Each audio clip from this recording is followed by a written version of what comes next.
We've all seen the bottled water commercials, the ones where they talk about the pristine source of their water. But looks can be deceiving.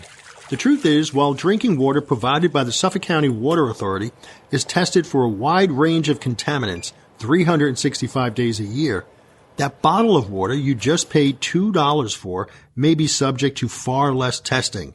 It's also likely that bottle of water is actually tap water, just filtered for naturally occurring minerals and put into a plastic bottle. Today, we're going to take a look at some of the differences between bottled water and our water, and you may be surprised by what you learn. I'm Jeff Szabo, Chief Executive Officer of the Suffolk County Water Authority, and this is What About Water?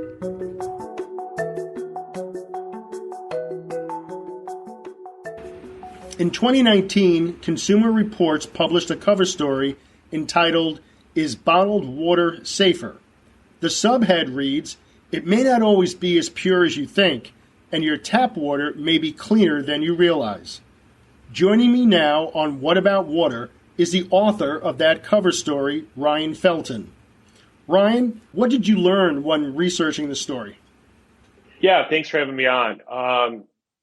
I think one thing that really prompted us to look at this in the first place is sort of beginning with what happened in Flint, Michigan, as I'm sure you're aware of, which endured a very, tragic contamination problem due to the presence of lead for a multitude of reasons.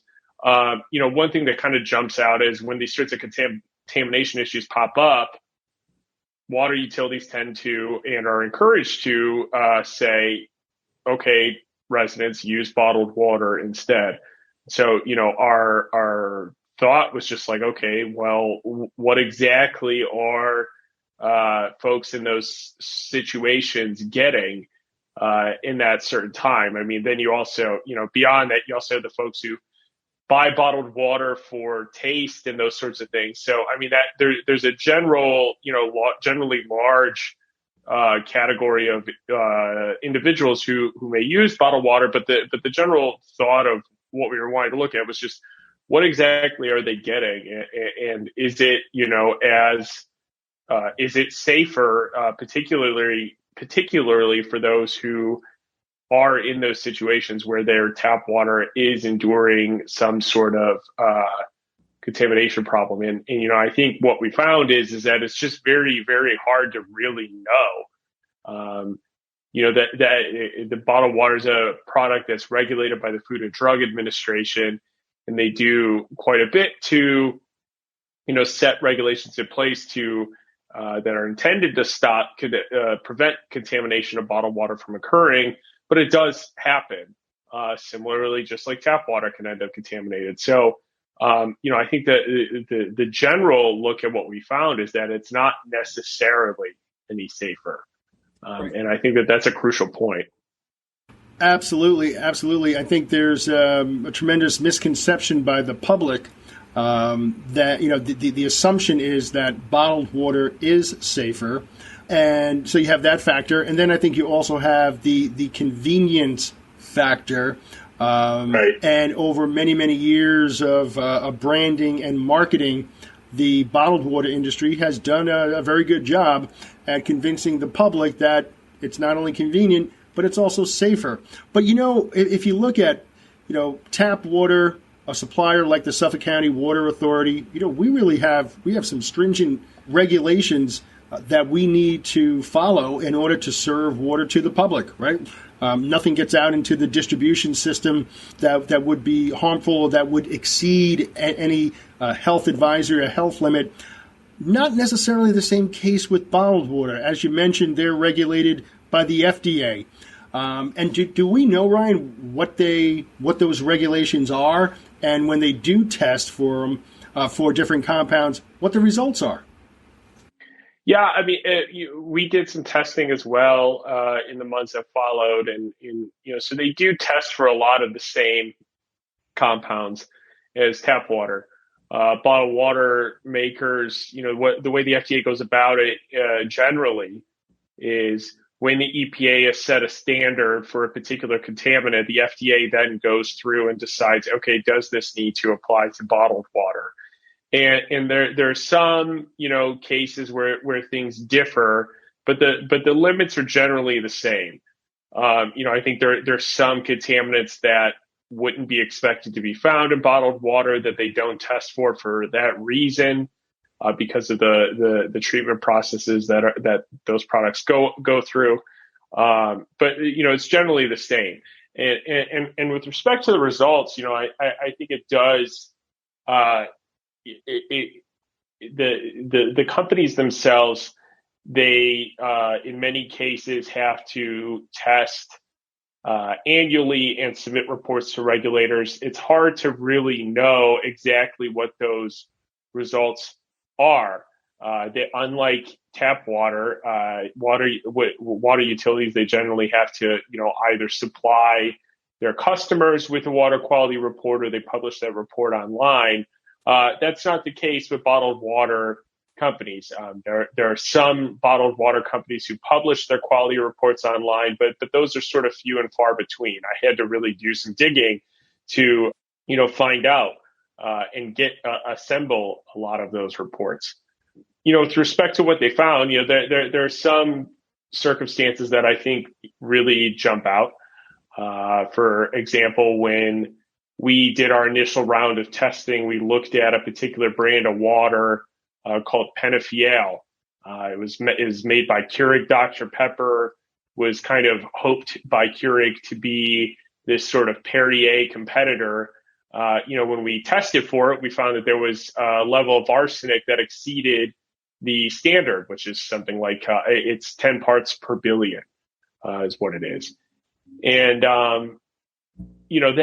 so that was like one moment in time. And I think that that's something that kind of gets lost when you talk about water quality standards and testing and things that are found as well. And this goes the same, I think, for tap water, results that may be alarming. It's for what's found at one given moment in time. So, we do find and have found some certain circumstances where there are concerning results, but it is really it's not the easiest thing to unpack and find. Yeah, and of course, as you mentioned, Ryan, a supplier like the Suffolk County Water Authority, we're required to test for compounds, and all of that information, pre-treatment and post-treatment, is available. It's online. It's in our Consumer Confidence Report, and available to the public. If there is a violation, we're required to notify the public. Right. So there are practices in place to notify and to protect the public. It doesn't sound like those same precautions are in place on the bottled water side.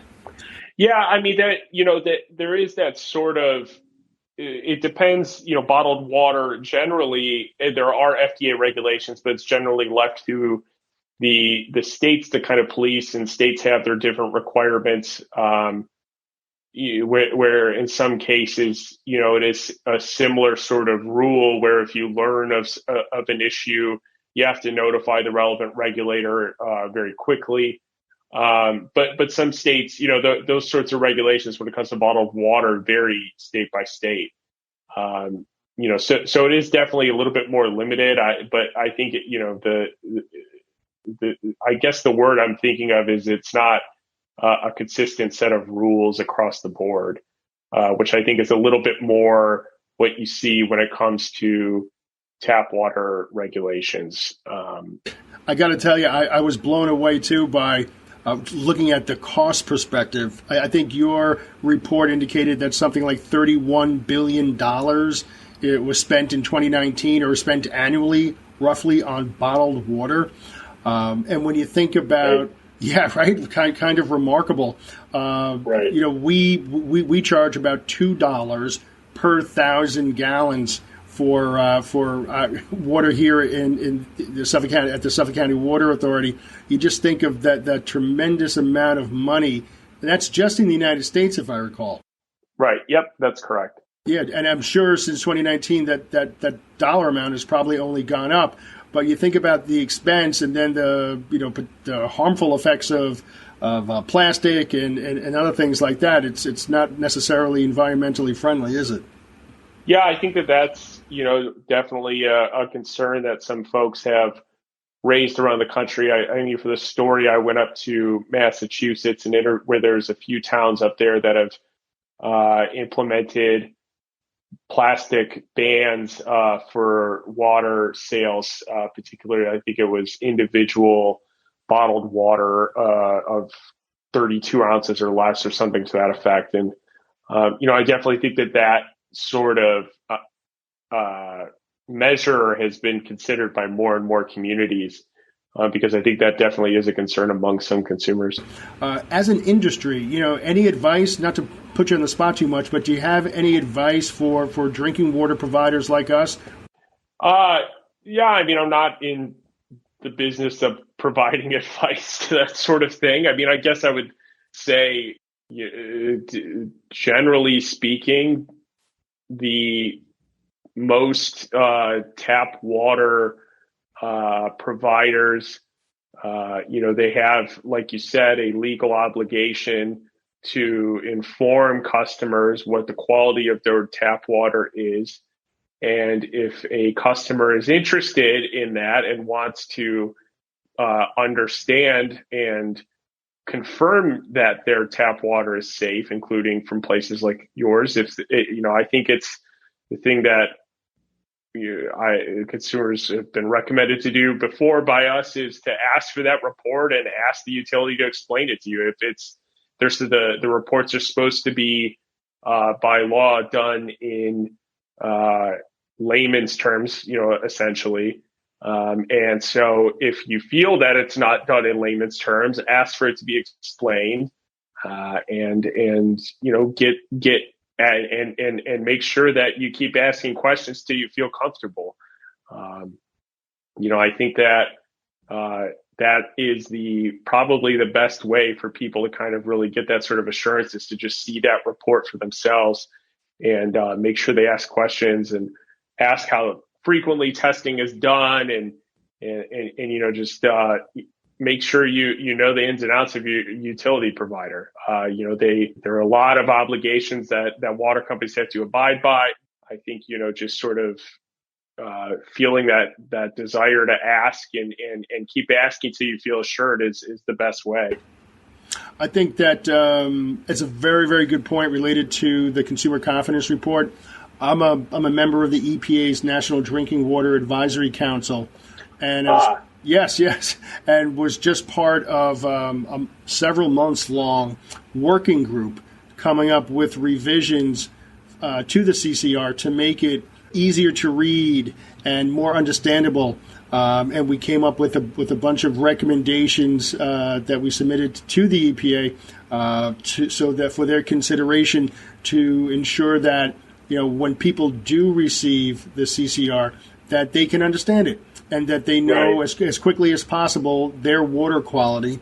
And with people from across the country, whether it's a large agency like the Suffolk County Water Authority, or from tribal, communities out in the Midwest or the West Coast. So it was really a wide variety of drinking water professionals and others participating, trying to be creative as possible to work on revisions so that the CCR is a document that's useful for everyone in layman's terms. So we're optimistic that at least some of those recommendations will be adopted.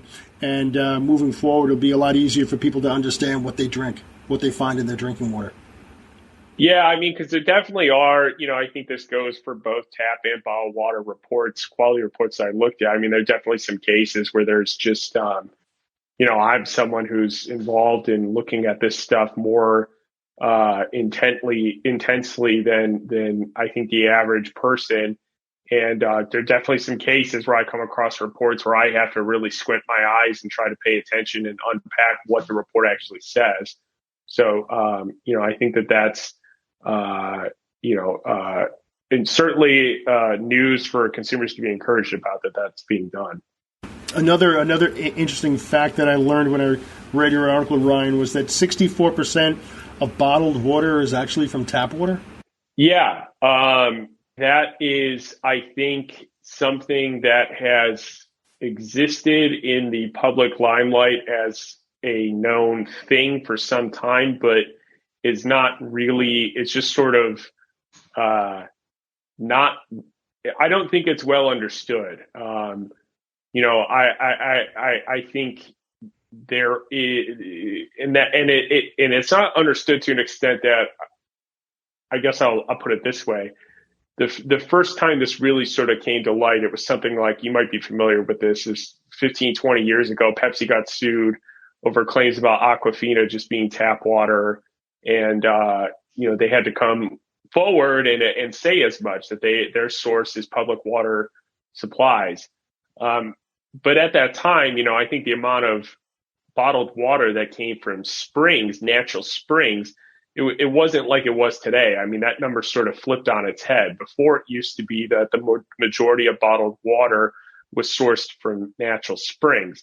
Now the majority is sourced from public water supplies. And so, I think what our reporting, for example, how this sort of came up, we did a story about Pepsi and Coke, and specifically looked at Detroit, which has kind of been a focal point around residents not being able to afford the cost of tap water bills. And, I think the dynamic that emerged there is that in some cases, you may have residents who can't afford their tap water bills, who may be going out and buying Aquafina and Dasani and effectively paying twice for the same sort of water. Just one has been treated again and bottled. So, I definitely think that is a common misconception, which is that most tap water, which by law is supposed to be meeting standards that are essentially the same as bottled water standards, is being bottled and sold. I think that there's obviously, consumers have a right to buy that if they want. And in some cases, like I said earlier, maybe they want to do that for taste. But it definitely does have a sort of striking dynamic that I think often gets lost when talking about these sorts of issues about the quality of water overall. Have you noticed, Ryan, a change in maybe marketing or communicating with consumers from the bottled water companies since the story first ran in 2019? No, I wouldn't say that I have. I don't believe I see as much bottled water marketing as I used to, just generally as a consumer. But I think that may be due to the fact that nowadays, over the last 5 to 10 years, bottled water companies have sort of moved toward describing their product. I mean, I think if you look at some of the literature from like the early 2000s, you had a lot of examples of companies being like, our target is to take down tap water. I'm paraphrasing. But nowadays it's very much framed as like a consumer choice sort of angle. They're not wanting to take down tap water. They want to be there when there's an emergency. They want to be there for the folks who want to have better tasting water. So I think a lot of the marketing is more just like implicit than it was before. But in terms of just something in the last couple of years, I don't really think I've necessarily noticed a change. Well, and I think there are, and I appreciate those comments, there are some interesting things happening nationally. Obviously, you mentioned Flint, Michigan, and some of the smaller occurrences of some significant issues related to drinking water. We had a situation up in Hoosick Falls, New York, a couple of years ago. Right. And, you'll read about them periodically, and but since that time, there's been, especially here in New York State, there's been a commitment by the state government, by the governor and the state legislature, to provide funding for drinking water system improvements, and we're a large supplier we do make every effort to try to secure as many grants as possible, but a lot of that grant money seems to be going to some of the small, more rural drinking water agencies or community water systems that really don't have the resources for the improvements that they need in order to comply with all of the regulations. But overall, we think that the financial support from the state is certainly a good thing. And then there's also been a tremendous amount of money dedicated to drinking water and drinking water treatment and infrastructure with the bipartisan infrastructure bill that was just signed into law recently. So there, from the government side of it, it looks like there's a commitment to improve drinking public tap water across the nation over the next several years, and we appreciate that. I know the issues around PFAS remain a big focal point, and it's definitely I know it's been something that's been marinating among policymakers for some time. So, I mean, it's interesting to see what comes of it in the coming years. Any predictions on where the industry is headed or where this bottle versus tap discussion will be, say, in 3 years or 5 years? Yeah, that's a good question. I think that there has been a number. I mean, I know that there's still a very long-running case going on right now against Nestle with regards to whether Poland Spring water, or Nestle's new owner, the owner that bought this brand, whether Poland Spring is legitimately spring water. I know that there's been issues in California related to whether companies should be allowed to continue pulling from natural sources to bottled water. So I don't know what might come of it. I think what's more likely to happen, if I had to just sort of speculate, is there will probably be more folks who takes similar actions to what's been seen, like pushing back against the production of bottled water. I don't know about the safety question. I think that's, I don't know. I don't want to say it's a settled point in the public's eye, whether, people will change their minds or not.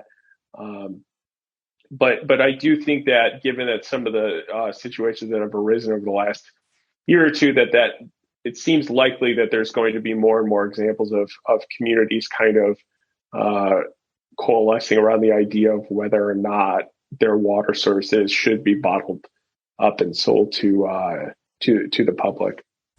And I think from our perspective, from the tap water side, I think we need to do a better job of educating the public and making sure that they know what the regulations are, how drinking water providers comply with EPA and New York State Health Department regulations, and the difference between what we provide and the regulations and oversight for the bottled water industry. Yeah, I recently moved back from New York City, and I mean, I'm sure you probably have colleagues in New York that you talk to. I mean, I know that the city's water department there has, you walk every few blocks, you could probably see in Manhattan, you could see an ad talking about the city's water supply. I mean, just something, which is not something I'm originally from Michigan, which is where I'm at now. And you just don't see that sort of public message being conveyed like I had seen when I was living in New York City. Ryan, thank you so much for being our guest today on What About Water. We appreciate your comments and can't thank you enough. Yeah, thanks. Thank you again. It's time for a water break with our correspondent, Seth Wallach. Thanks, Jeff. I'm out here in Sayville today, and we're going to find out if Suffolk County residents prefer tap water or bottled water, and why. We're also going to find out which one they think is healthier. Do you drink bottled water or tap water at home? Both, personally. Both? Okay. Depends, sometimes it's easier to just go to the sink, fill a water bottle, then go to light in the kitchen, grab a new one. Which one do you think is safer if you have to choose? I don't know. There's probably some debate around the plastics with the water bottle, right, and what that does. So, I'm not really sure. I don't have history on it. I haven't really looked into it. I don't have much tap water knowledge, so I don't really know. But there's probably more impurities in tap water, so I don't know. Do you drink tap water at your home, bottled water? I personally drink alkaline, and I drink, when I'm off on it, I'll usually drink Poland Spring. Okay, but that's very specific. Why alkaline? Just because when I was on my health kick, I had gotten used to, my body was used to drinking it. It just worked. Mm-hmm. But I don't like the taste of certain electrolytes and stuff in my water. Gotcha. Okay, and just something about like tap water that bothers you? Is it like a health thing? It all depends what area am I in. Certain area tap water tastes different. Certain parts of Suffolk County taste better than others. I know that's weird, but I know like on my parents they have a filter, so I don't know. Do you ever worry about like microplastics with bottled water or anything like that? I do, actually. Here and lately I've become like more aware of like even sometimes when I buy bottled water, it's a little bit more like it's been sitting in the sun in the plastic, so it's easier for me to just go to Fountain and just go get my water. Which one's healthier, do you think? Bottled water or tap water? Probably bottled, I'm thinking. Bottled, you think? Do you know where bottled water comes from? You ever think about like the origins of it? No clue. No clue? At home, do you drink bottled water or do you drink tap water primarily? Tap water primarily. And why is that? Do you feel more comfortable with tap water for some reason? Never had an issue with tap water and, reduce the amount of stuff we're using. Why not? Usually I drink like purified water through like a Brita. Okay. And just because I think it's better than tap water personally. We normally drink tap water. Sometimes, through the refrigerator has a filter. So we like that, but, we're happy with the tap water, yeah. I usually use a Brita filter. So I use the tap water from the Brita filter. I try not to use too many water bottles because I try to cut down on my single-use plastic. So I use my Brita filter when I can.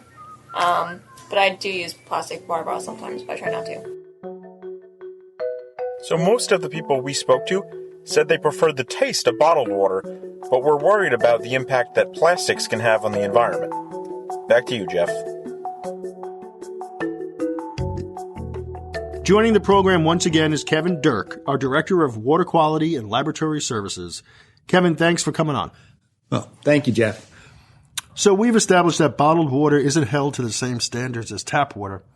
But Kevin, you and your team at the laboratory did test a number of bottled water brands. What did you find? So in 2020, we tested 20 different brands of bottled water. We measured 16-ounce bottles versus gallons, so a variety of different bottles. And although the vast majority of the bottled water sold today appears to be safe, it isn't necessarily better overall than tap water.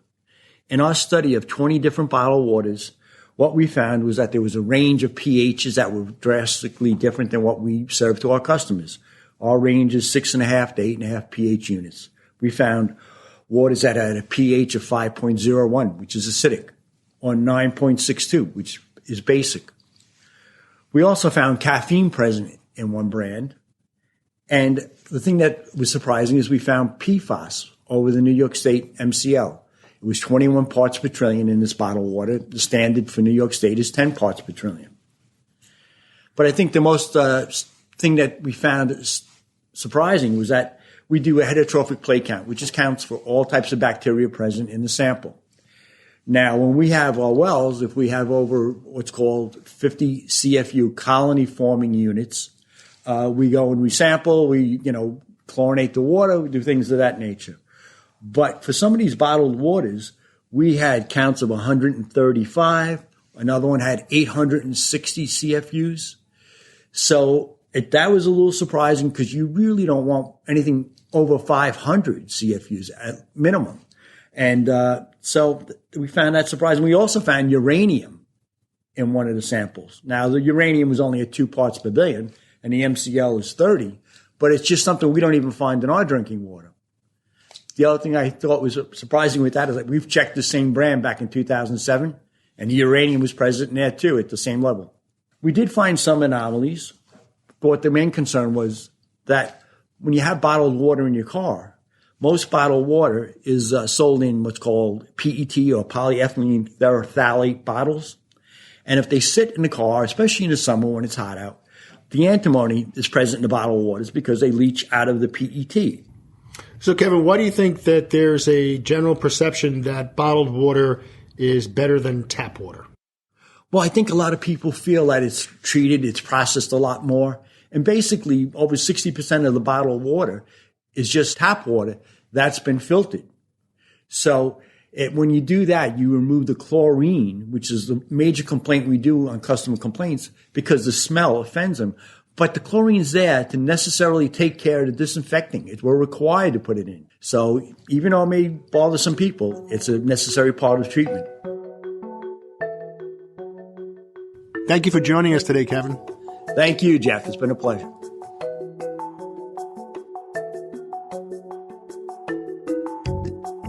It's time for another water break with Seth Wallach. Thanks, Jeff. One of the things we've covered in this episode is the stark difference in the price of bottled water versus tap water. I'm out here in Sayville once again, and we're going to see if people know just how much 1,000 gallons of tap water actually costs. Do you know how much 1,000 gallons of tap water costs? If I were to sell you 1,000 gallons worth of tap water, what would you have to pay for it? Like 200? I don't know, but probably something like that, maybe. What if I told you it was $2.12? No way. For 1,000 gallons, yeah. Of tap water? Of tap water. That's crazy. If you had to guess, how much would you say 1,000 gallons worth of tap water is? 1,000 gallons. What would that run you? I have no idea. I really don't. I don't know if it's $15 or $150. I really don't know. Yeah. I hope I wouldn't be shocked by the answer. What if I told you it was $2.12? I would believe it. That's why I started with 15. I believe it, yeah. No idea. No idea? No idea. If you had to guess, how much would you say 1,000 gallons of tap water costs? If I were to sell you 1,000 gallons of tap water, what would you have to pay for No idea. $30. $30. What if I told you it was $2.12? Oh, all right. Yeah. I've heard a lot of varying numbers today. No clue. No clue? What's $20. $20? Like $300. $300? What do you say? $60. $60? $60? No idea. That sounds like so much. I don't know. So for 1,000 gallons of tap water, it's actually $2.12. Wow, I was very wrong. It's wouldn't it be free? It's very low compared to, I don't know if it's like $40 or $4 or $40, some ridiculously low amount. Somewhere in between 4 and 40? 100? Is that a lot? No, I was gonna say maybe $200. It's actually $2.12 for 1,000 gallons. Yeah. Really? Yeah. 50? $50? Yeah. It's actually $2.12. Nice! Thanks, Seth. Dennis Kelleher is an executive vice president at H2M Architects and Engineers in Melville. He has been a consultant for the water industry for more than 30 years, including work with the Long Island Water Conference and the Long Island Commission for Aquifer Protection. His expertise spans hydrogeology, water supply and treatment, water quality, and regulatory requirements. There are few who understand Long Island's water landscape better than Dennis Kelleher. Here's my interview with Dennis about the perception of tap water locally and across the country, and what we can do to help change that perception. There's been a lot of controversy the last several years related to the safety of public drinking water. Examples like Hoosick Falls, New York, and Flint, Michigan have certainly been a concern for the public and for drinking water providers overall. But Dennis, can you talk to us a little bit about public drinking water versus bottled water?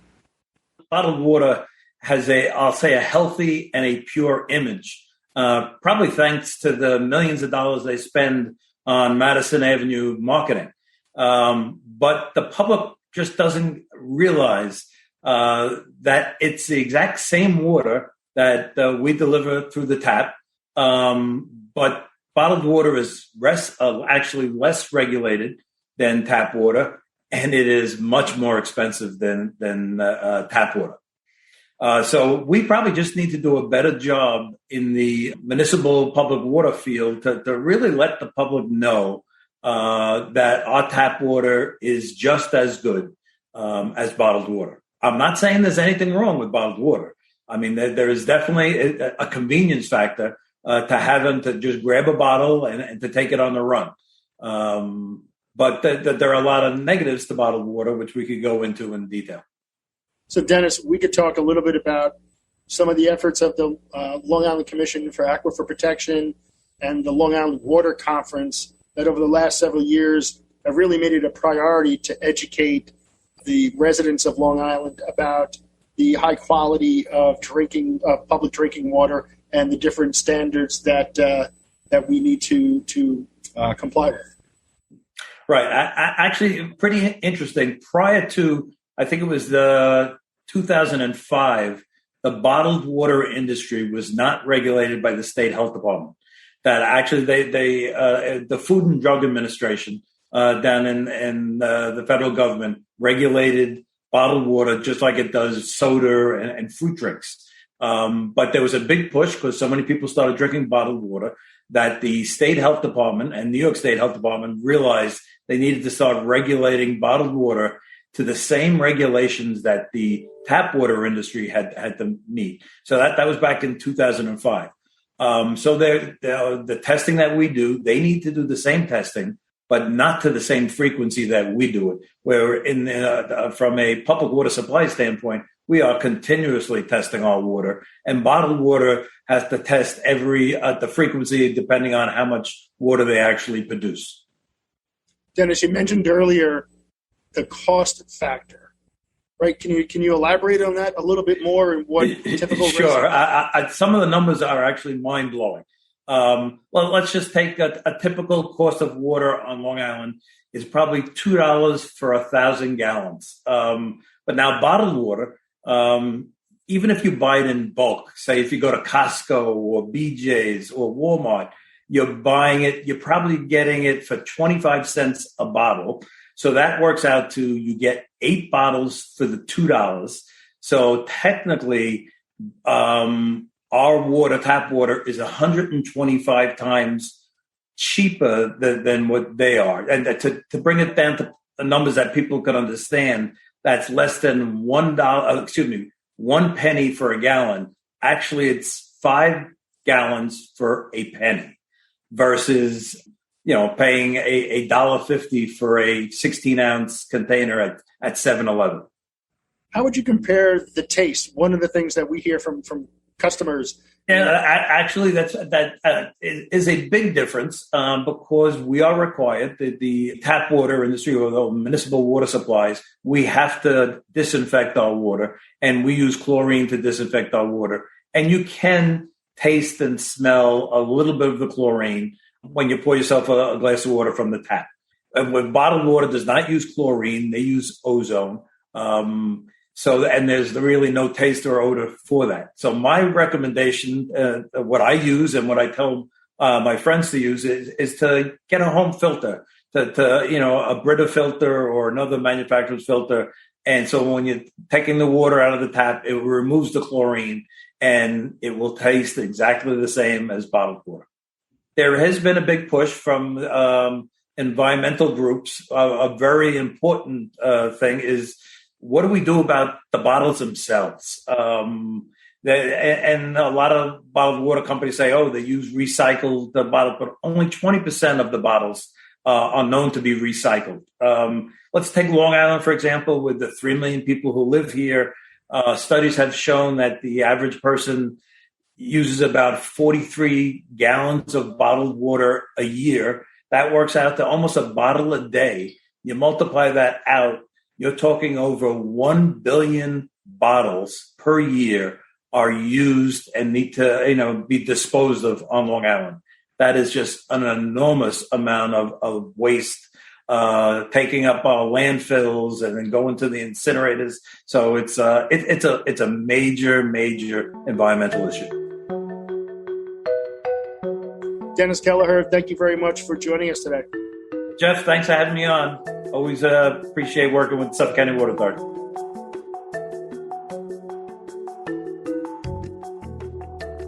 What About Water is produced by Jeff Szabo, Tim Motes, and Seth Wallach. This episode was edited and engineered by Seth Wallach. Be sure to follow the Suffolk County Water Authority on Facebook and Twitter. If you'd like to submit a question for a future episode, email us at whataboutwater@scwa.com. Until next time, I'm Jeff Szabo. I'm more into the Long Island Water podcast. Oh, yeah, the Suffolk County Water Podcast. Yes, I'd love to be a guest on that one.